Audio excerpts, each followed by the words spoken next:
Well, good morning. Broadcasting again from the Runaway Bistro on Lewis Station, my favourite place. Caroline and Joe are here this morning, waiting to welcome you to have a very nice cup of coffee. Really, it's great stuff. Well, I better show you, hadn't I? Yeah, okay. Here we go. That's the poppy still there. Yeah, there we go.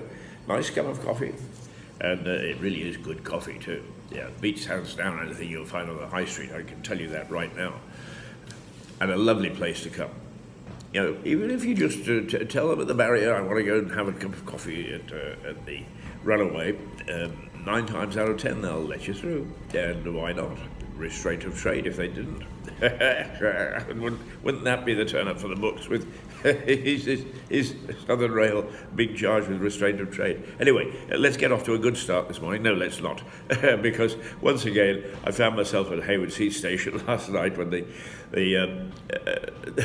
actually I was highly amused because there is a 2-minute difference between the time that the Eastbourne train arrives and the time that the Littlehampton train arrives, but they're all joined. So how the rear 4 carriages arrive 2 minutes late. Actually, I think the times that they post where they leave, but because they've separated by then.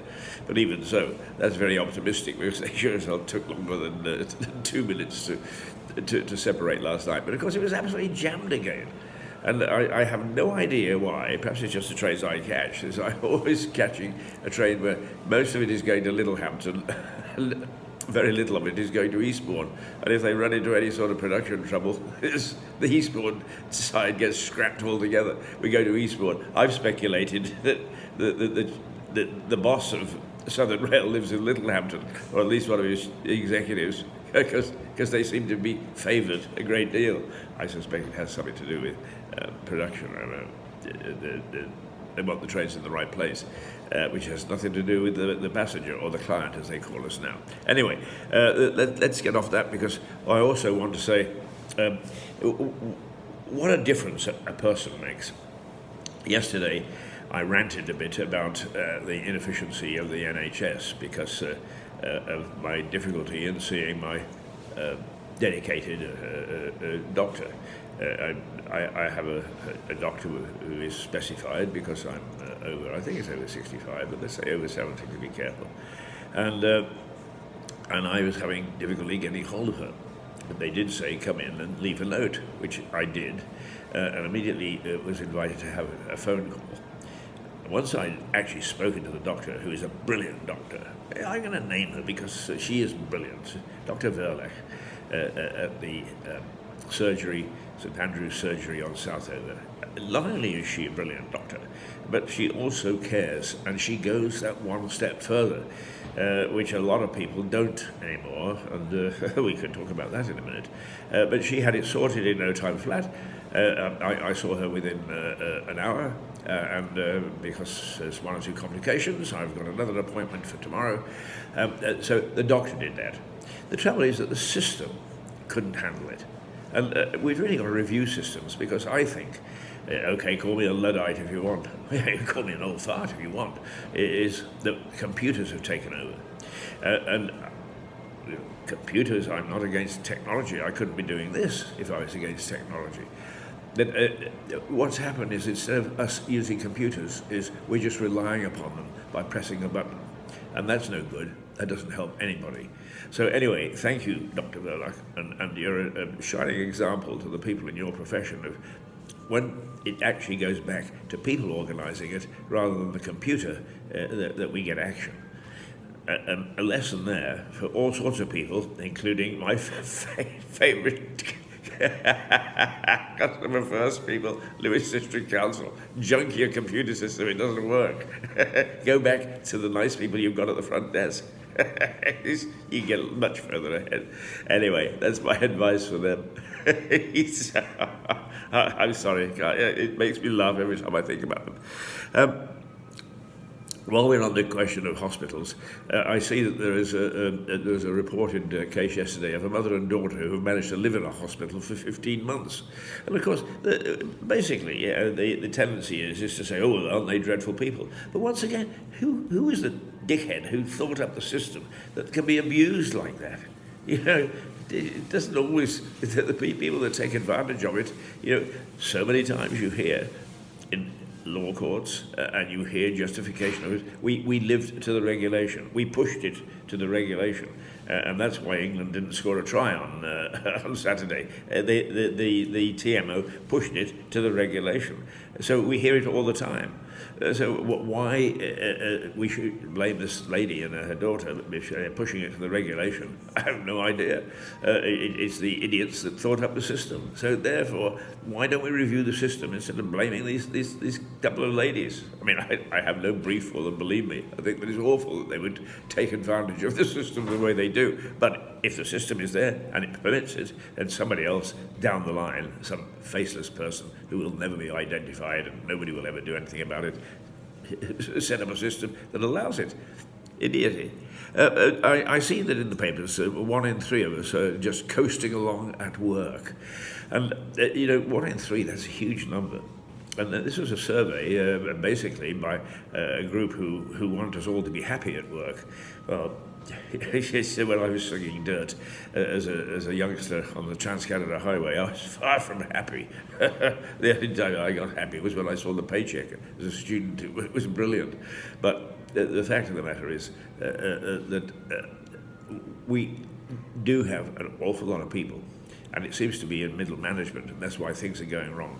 They don't have any desire to do anything better. They just go to work, and they pick up their paycheck, and they come home. And the rest of us are suffering. And if we can alter that mindset, and I think it's generational, I would, wouldn't I? Look at me. It's just, even those nice people that say, Keith, you don't look 90.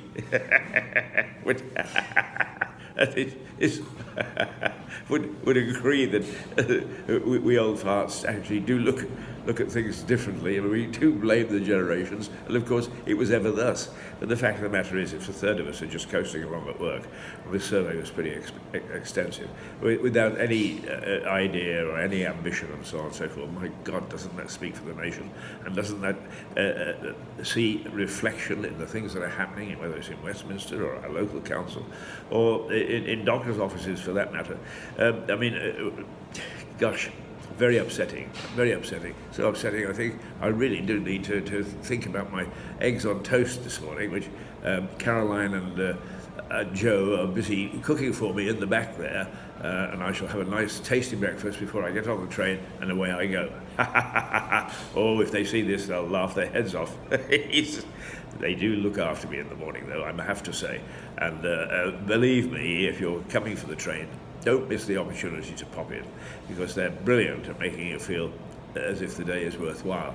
So about a third of the workforce, according to the survey, should be coming down to the bistro on Lewis Station, the runaway, and enjoying a little bit of merriment before they climb on the train and get frustrated going to London.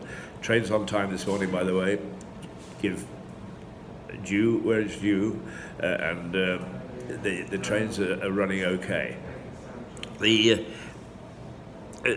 One other thing I wanted to mention this morning, which is bothering me, and that is Well, there are two things actually. First of all, it's something. If we're talking about a generational thing, is it infects banks. The people that are running banks now, they're the worst at relying upon banking acts and so on and so forth. They've forgotten how to treat people, and they've certainly forgotten how to treat small businesses. One is not much better than the other, but to tell you, if you've got a bad experience, let me know, because I'm ready to do a name and shame. Is if banks aren't reviewed, revised, and all sorts of legislation put into, there's the goods train going through, makes a racket, 1, 2, 3, 4, 5, 6, 6. They're tankers this morning. They're obviously moving some petrol or some gas or something from point A to point B. But it makes a racket, so I pause there. But if somebody doesn't actually do something about banks and get them steering towards, even if they started to say customer first, customer first,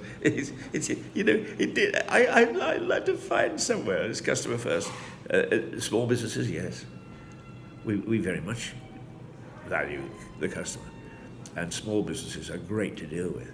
It's the bigger you get, the less in touch they are with their public, less they rely upon their people, the more they rely upon those damn computers. Oh, I am ranting this morning, aren't I? I'm a curmudgeon, I'm a Luddite, I'm all sorts of things. But I think there may be another truth in what I'm saying, is let's get back. And when we say customer first, when we say people first, when we say we'll provide good service, when we say we'll look after our clients, let's mean it. I think that the bank should be charged, as far as small business is concerned, all of them. I'm not picking on anyone particularly. All of them should be charged with false or fake advertising, because they all say, ha ha ha, we look after you. Oh, you try missing a payment. And it's all the fault of the computer. Customer first, indeed. It's nonsense. It's rubbish, and something needs to be done about it. The last thing that there's a survey out. It's in one of the sort of more sensational newspapers, but the way that all the political parties have been condemned for the way they use the media, abuse the media, and in fact, I'm quite sure they do. Then again, it's up to us in the media to fight back, and I hope that that's what I'm doing, and before they come along and lock me up or shut me up, or one way or the other. The fact is, we have a rather lazy media who expect everything to be laid on for them. In my day, we fought for everything. Secondly, if you really want to know what government interference is, go and work in some of the areas that I've worked in. There's authoritarian regimes. Believe me, they know how to kick the media around. I mean, in one country, they were let into the EU and they were still throwing journalists into jail. It says a lot, doesn't it? But by the same token, when I listen to some of the ranting and raving, I'm a ranter. But then again, I don't work for anybody but myself. There's Mirador Television. And what we do is we express opinions, and we're perfectly happy for people to come back and say, no, you got it wrong. But the traditional media, the main media, are too busy giving opinions before they ask questions.